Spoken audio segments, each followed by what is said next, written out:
Hello sentient beings, welcome to another episode of Basic Batches. My name, as ever, is Nick Coughlin. In this episode we're going to be tackling 5 different food preparation myths and seeing whether they're true or not, testing their veracity. Actually, I won't be testing their veracity, I've definitely picked the ones that aren't true. So yeah, these are 5 different myths that I certainly believed when I started out, and over the years I've discarded them because of empiricism. I'm a big fan of empiricism. Through scientific research that others have completed and through my own testing as well, just to clarify those results. Hopefully I'll be able to bring this to you so that you don't have to do all that hard work, but we'll never against a bit of homegrown experimentation myself.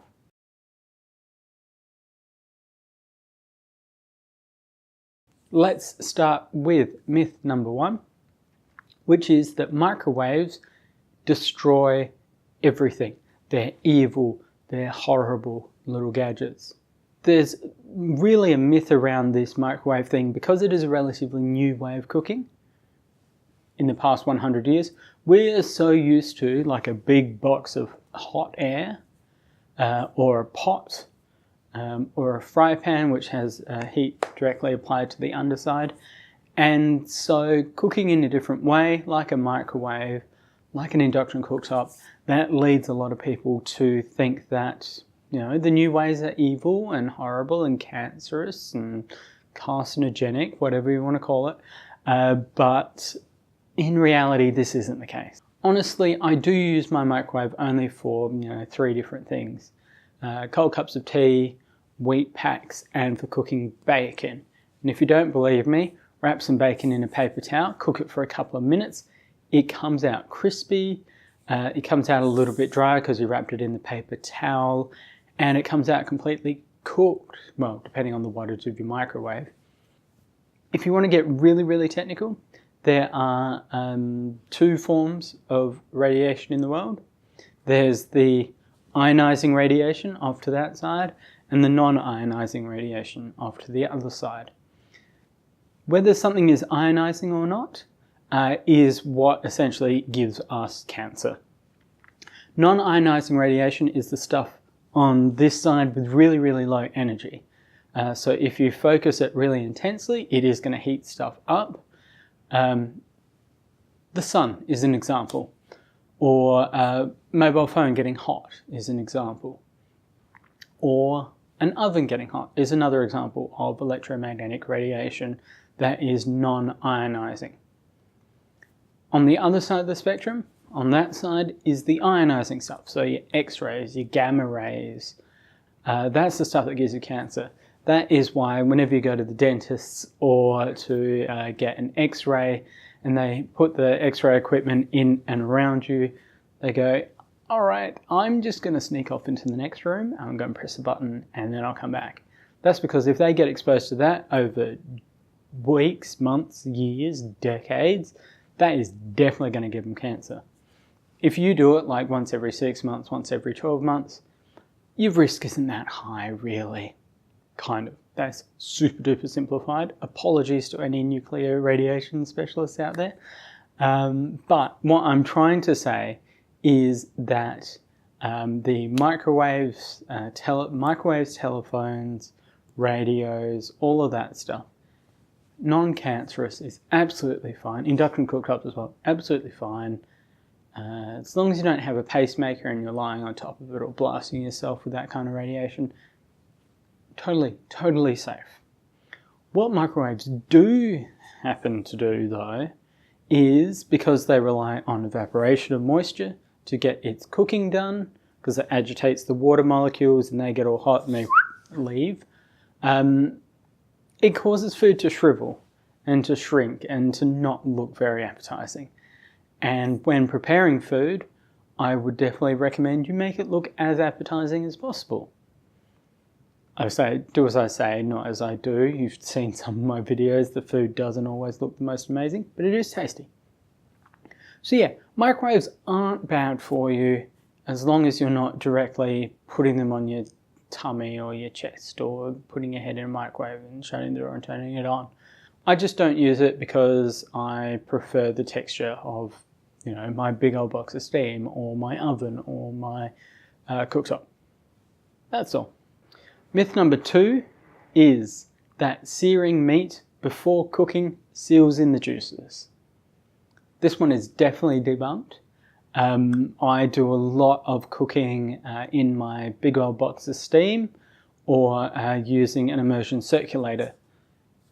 This is a process with the immersion circulator called sous vide, and it is really important in sous vide to get, or in steam, to get a texture which looks recognizable to people when serving to it. Because you don't want a really grey looking piece of steak. You want something that's lovely and crisp on the outside and has that really beautiful texture and flavour that you can only get through the Maillard reaction, which is 120 degrees Celsius. Anything above that, the sugars start to caramelise in the meats that you're cooking or the vegetables that you're cooking, and you get that charring kind of look, that browny, crispy, crunchy stuff. Yummy. So yeah, that's what we want, but we don't want to do that at the start.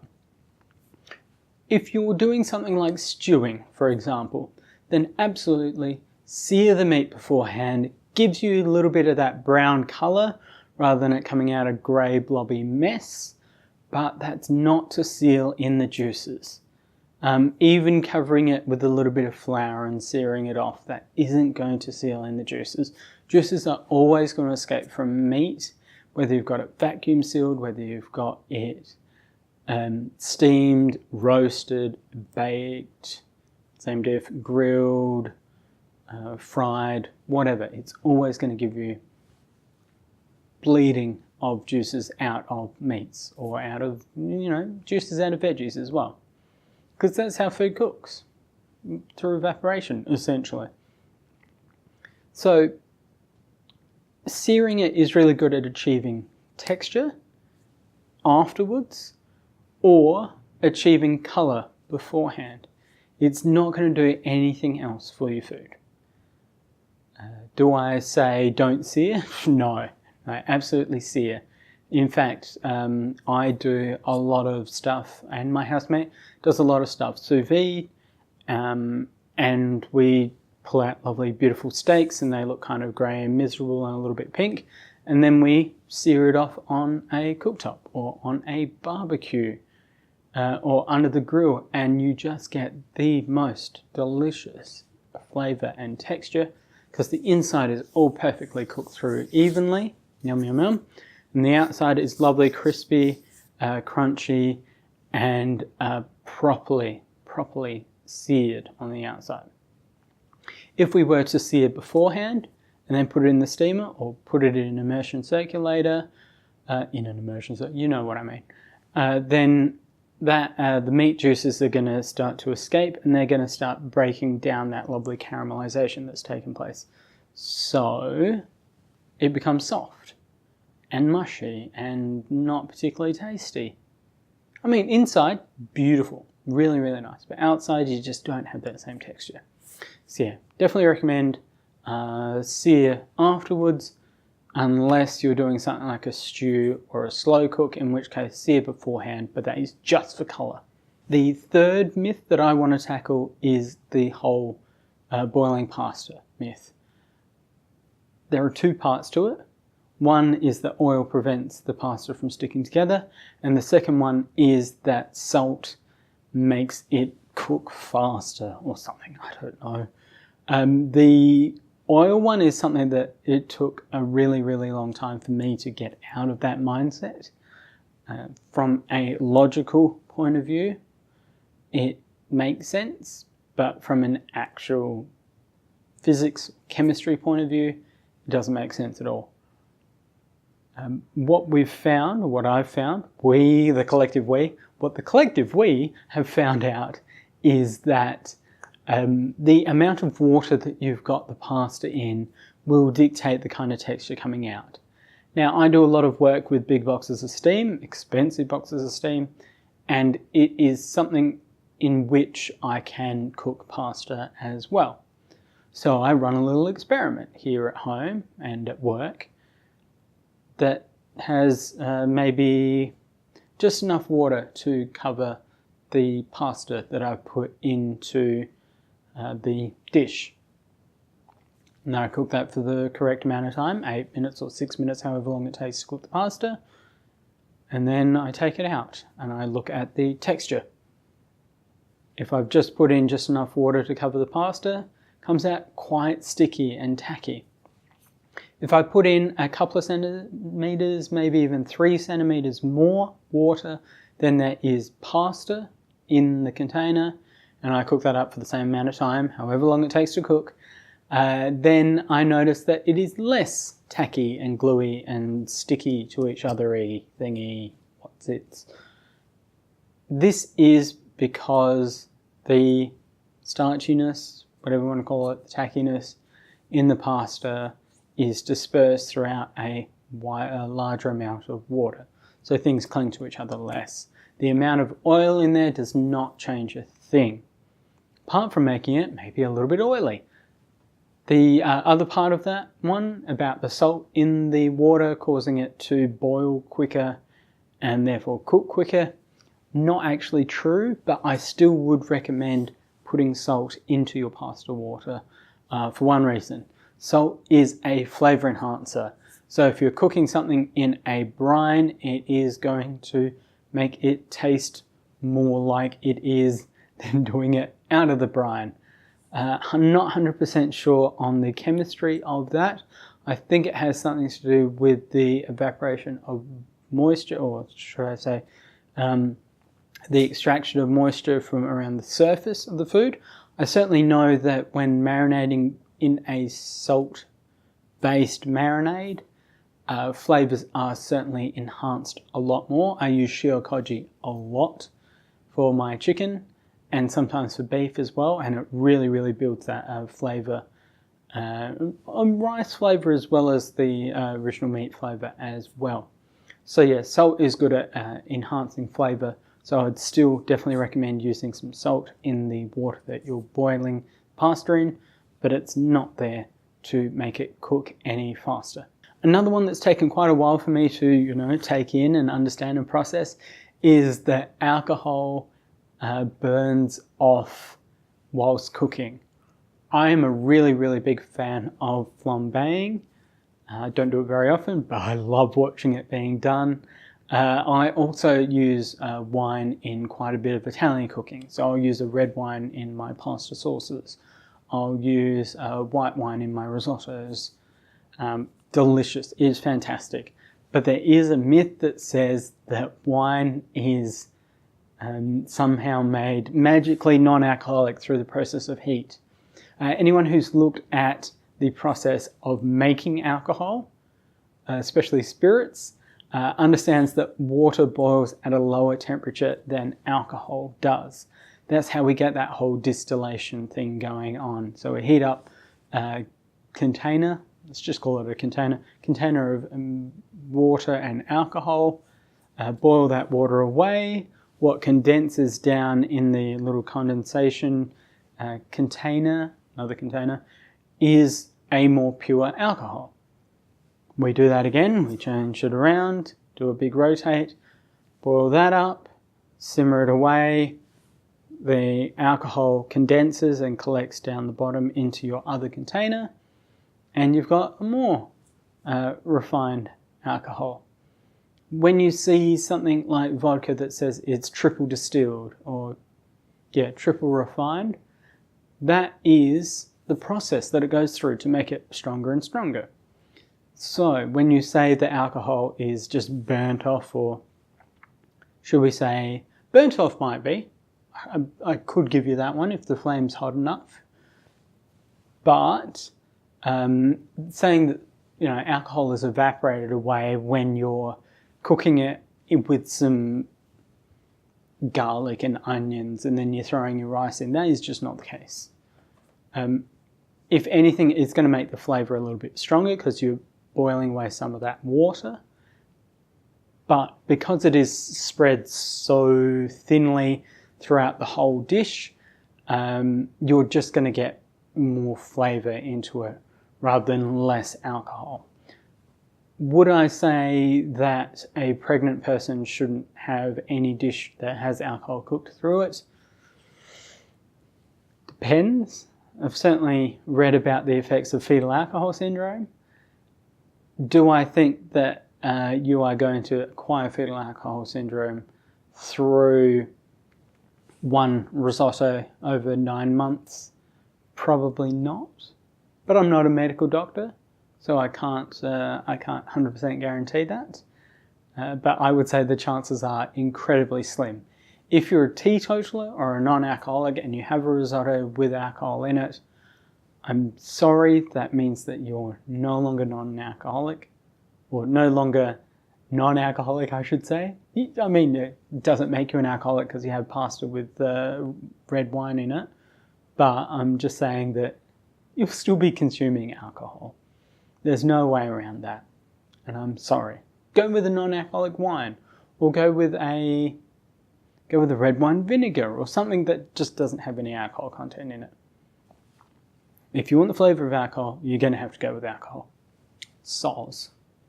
And the last myth I want to tackle today is the mussels myth. The mussels myth. The mussels myth is that when you're cooking mussels, you have to throw out the ones that aren't open, the ones that are still all nice and shut. This is totally a myth. There is an article by the great, almighty and powerful Dr. Karl, who is, for me, sort of an inner city lefty.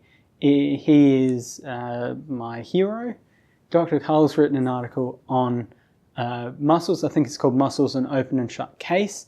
I will link to it in the description.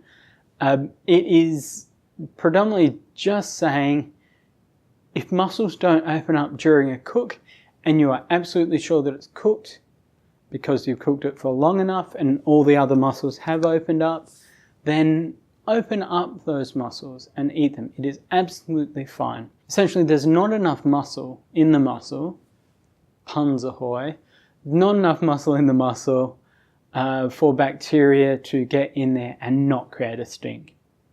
You are going to be able to smell whether a mussel is off or not pretty much the moment you get it home. If the mussel is opening and shutting, it means it's still alive, means it's not infected, hopefully. So it means you can cook it in whatever it is, however it is that you want to cook it, and not suffer any ill effects. If a mussel hits hot water or hot broth and immediately opens up, then definitely throw that out, because it means that that thing has been dead for a long time and that the heat has just cut through whatever ligament it is that is holding the mussel shut. It is about the strength of the ligament holding it shut. If it's deteriorated, then there's no way it's going to stay shut at all. So get rid of those, but the rest of them, keep. You'll be fine. If it smells off, don't eat it. Actually, that's a good guide for life. If it smells off, don't eat it. Apart from cheese, if it's green mold, don't eat it. If it's blue mold, definitely eat it. Oh, good Lord, yes, blue mold cheese. So thank you very much for watching this video on the 5 myths. I hope that I've been able to bust some myths for you. Don't know if that's covered by copyright. We'll see. We'll see who emails me and complains. Please remember to like and subscribe. For the next few weeks, I won't be doing any cooking videos because I'm starting to readjust my life and rejig some things. But hopefully I'll be producing more talkie at the camera type videos in its stead. And if you want to collaborate with me, just drop me a line. I'll put my contact details in the description below. Follow me on Instagram, instagram.com/NIQUE_OF_THYME, nick of time. Remember to follow me on Facebook as well, facebook.com/basicbatches. I think my Patreon page is still up, patreon.com/basicbatches as well. So yeah, jump on all of those. Of course, if you want to make a comment, please leave one down in the comments field. But yeah, thank you so much for watching, and I'll see you next time.